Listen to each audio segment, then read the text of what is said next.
आत्मबौद्ध उपनिषद प्रथम अध्याय। स्वयं अपने आप में आनंद स्वरूप विराट ब्रह्म पुरुष अकार उकार मकार से युक्त यह 3 अक्षरों वाला ओमकार रूप प्रणव का स्वरूप है। इसका जप करने से योगी जन सांसारिक बंधनों से मुक्त हो जाते हैं।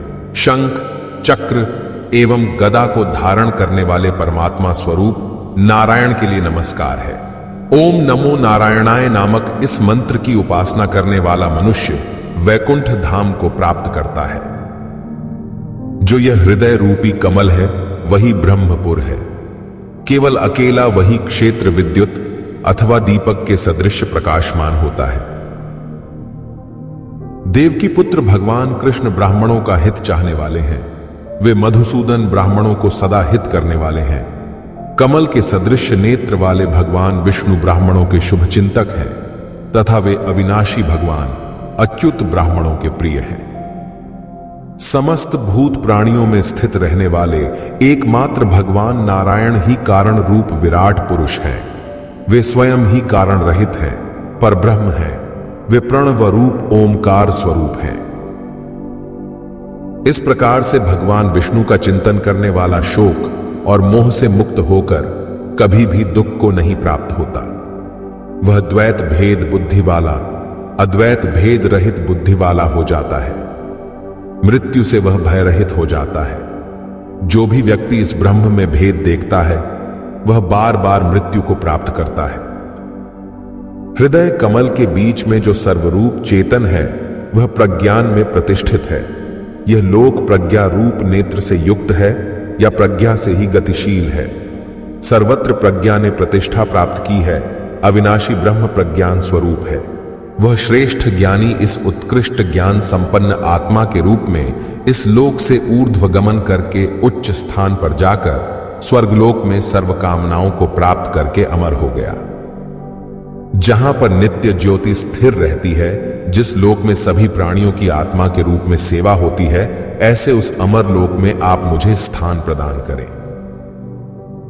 इस अविनाशी अमर लोक में कुछ काल के लिए भी रहने वाला जीवन मुक्त होकर और अमृतत्व प्राप्त करके विदेह मुक्त होकर कैवल्य पद को प्राप्त कर लेता है। उस ओमकार स्वरूप आत्मतत्व को नमस्कार है। द्वितीय अध्याय। मेरी स्वयं की माया विशेष रूप से गलित हो गई है। मैं अतुल दर्शन रूप वस्तु मात्र ही हूं। मेरा अहंकार नष्ट हो चुका है तथा जगत, ईश्वर एवं जीव जैसे भेद मेरे लिए नष्ट हो गए हैं। मैं प्रत्यगात्मा से अभिन्न परात्पर ब्रह्म हूं। मेरे लिए सभी तरह के विधि निषेध विनष्ट हो चुके हैं। मैं आश्रम धर्म से परे हूं तथा मैं असीम सुख से परिपूर्ण एवं ज्ञान स्वरूप हूं। मैं साक्ष्य रूप तथा किसी भी तरह की अपेक्षा से रहित हूं। मैं अचल होकर अपनी महिमा में ही प्रतिष्ठित हूं। मैं अजर अमर हूं तथा पक्ष विपक्ष आदि भेद से रहित हूं। मैं एकमात्र ज्ञान रूप रस स्वरूप हूं। मोक्ष के आनंद का एकमात्र सागर हूं। मैं सूक्ष्म हूं। मैं अक्षर हूं। मैं विनष्ट गुण समूह वाला त्रिगुणातीत हूं। मैं तो केवल आत्मा ही हूं। मैं त्रिगुणातीत अक्षय परम पद हूं। मेरे उदर कुक्षि में अनेकों लोक विद्यमान हैं। मैं कूटस्थ चैतन्य स्वरूप हूं। क्रिया रहित धाम आश्रय स्थल हूं तथा मैं वितर्क्य रहित हूं। मैं एक हूं। मैं अविकल अर्थात परिपूर्ण हूं। मैं निर्मल एवं निर्वाण मूर्ति हूं। मैं अवयवों से रहित तथा मैं ही अजन्मा हूं। केवल सत्स्वरूप में सबका सारभूत मैं ही हूं। मैं अवधिरहित निज बोध रूप हूं। मैं श्रेष्ठतर भावों से युक्त तथा भेद रहित हूं। मैं अति विराट तथा निर्दोष हूं। अवधि एवं सीमा से रहित केवल आत्मस्वरूप हूं। मैं वेदांत के द्वारा जाना जाता हूं। आराधना के योग्य हूं। सभी भुवनों में अनुपम सुंदर हूं। मैं परमानंद घन स्वरूप हूं तथा मैं ही परमानंद रूप एकमात्र भूमा स्वरूप हूं। मैं शुद्ध हूं, अद्वैत हूं, सतत भाव रूप हूं, आदि रहित हूं। मैं जीव, प्रकृति एवं ब्रह्म के त्रित्व से रहित हूं। मैं बद्ध, मुक्त और अद्भुत स्वरूप वाला आत्म तत्व हूं। मैं पवित्र हूं, अंतरात्मा हूं तथा मैं ही सनातन विज्ञान का पूर्ण रस आत्म तत्व हूं। शोध अनुसंधान किया जाने वाला परात्पर आत्म तत्व हूं और मैं ही ज्ञान एवं आनंद की एकमात्र मूर्ति हूं। मैं विवेक बुद्धि से युक्त हूं। मैं आत्मा को अद्वैत रूप में जानता हूं, तब भी शरीर रहते बंध मोक्ष आदि व्यवहार वाला हूं। मेरी दृष्टि से प्रपंच निवृत्त दूर हो गया है, तब भी सर्वदा वह सत्य के सदृश प्रतिभासित होता है। निश्चय ही सर्प आदि में जिस प्रकार रस्सी का अस्तित्व है, उसी प्रकार ही प्रपंच का भी अस्तित्व है। केवल मात्र ब्रह्म सत्ता के आधार पर ही प्रपंच का व्यवहार है, यह जगत तो है ही नहीं। जिस तरह शक्कर गन्ने के रस में व्याप्त है, उसी तरह ही अद्वैत ब्रह्म आनंद रूप में तीनों लोकों में विद्यमान है। जिस प्रकार सागर में बुलबुले से लेकर तरंगें तक कल्पित हैं, उसी प्रकार मेरे द्वारा ब्रह्म से लेकर कीट पर्यंत प्राणिमात्र कल्पित हैं। जिस तरह समुद्र की तरंगों में रहने वाले जल की इच्छा नहीं करते, उसी तरह केवल आनंद स्वरूप होने में मुझे विषयों के आनंद की कोई भी इच्छा नहीं रहती। जिस तरह संपत्ति से संपन्न व्यक्ति को दरिद्रता की कोई संभावना नहीं रहती, उसी तरह ही ब्रह्म के आनंद में निमग्न रहने वाले मुझको विषयों की कोई आशा नहीं रहती।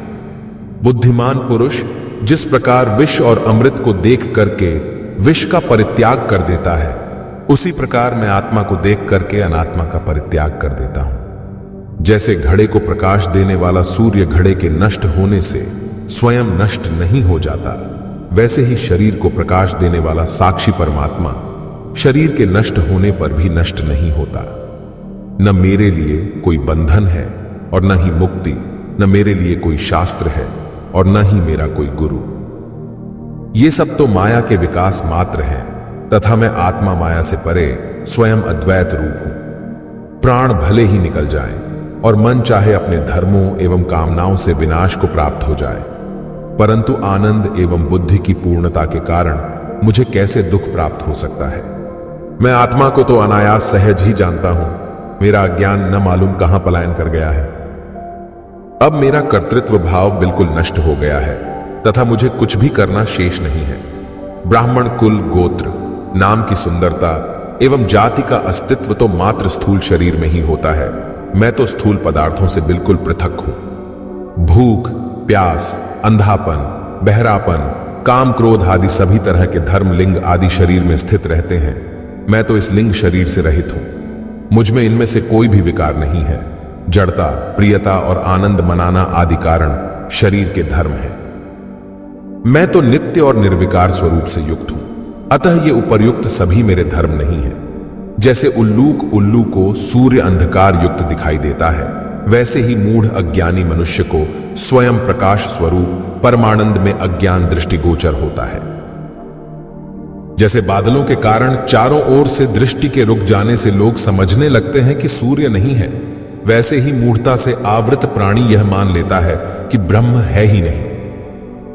जिस प्रकार से अमृत विष से अलग है, इस कारण विष के दोषों से वह दूषित नहीं होता, उसी प्रकार मैं आत्मा जड़ से भिन्न हूं, अतः जड़ के दोषों का मुझ में स्पर्श नहीं होता।